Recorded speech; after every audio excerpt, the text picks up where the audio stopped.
Hello everyone, কেমন আছো তোমরা সবাই? আজ হচ্ছে জন্মাষ্টমী আর আমাদের বাড়িতে তো 3টে গোপলু আছে, তাই আমরা কিন্তু জন্মাষ্টমী করছি আর প্রত্যেকবারই করি। আর এইবার তোমাদের সঙ্গে শেয়ার করব। দেখো আমার বুনুও উঠে চলে এসছে ঘুম থেকে, আর আমি উঠেছি আর একটু আগে। উঠে মায়ের হাতে হাতে ঠাকুরের বাসন কটা মেজে ফেললাম। যে বাসনগুলো সব ধোয়া হয়ে গেছে সকাল সকাল, আরও স্টিলের বাসন রয়েছে, ওইগুলো ধোয়া হয়নি, ব্যাস কাঁসার বাসনগুলো ধোয়া হয়েছে। আমাদের গোপলু এখনও ঘুমাচ্ছে, কারণ কারো এখনও স্নান হয়নি। আর এই যে সেই ওয়াল পেন্টিংটা যেটা আমি সেদিন শর্টে দেখেছি। তো চলো, এখন হচ্ছে আমাকে পড়তে যেতে হবে, তাই স্নান করে নেব আর গোপলুকে ঘুম থেকে উঠিয়ে নেব, তারপরে পড়তে যাওয়ার জন্য রেডি হব। চলো স্নান করে দেখা হচ্ছে।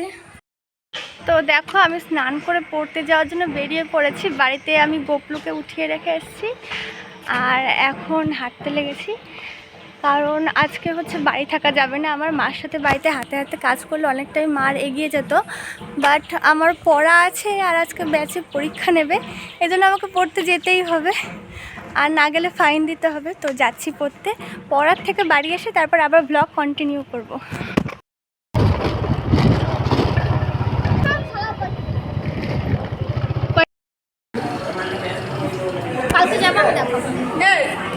হ্যালো গাইস, আমরা সবাই পড়তে এসেছি। কই তারা দুজন ওইদিকে ঘুরে গেছে পাশে। আমি পড়ার থেকে চলে এসেছি, আর এই দেখো বাড়িতে কত লোক চলে এসছে। এই দেখো, আমি বাদ দেবো না। বাদ দিইনি, এই তো তুমি।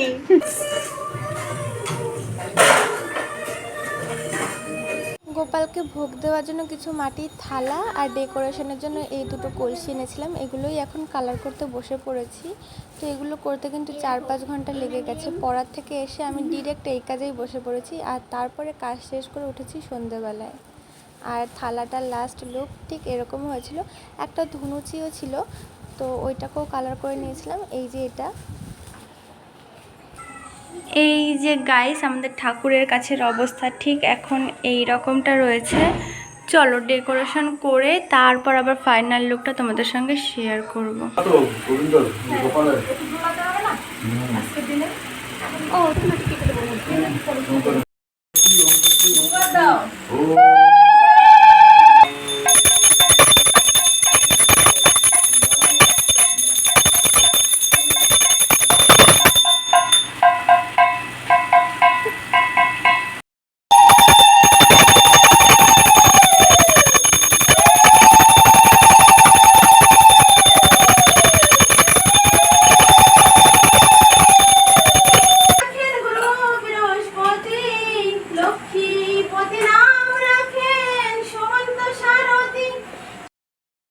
অর্ধেক খাওয়া হয়ে গেছে প্রসাদ।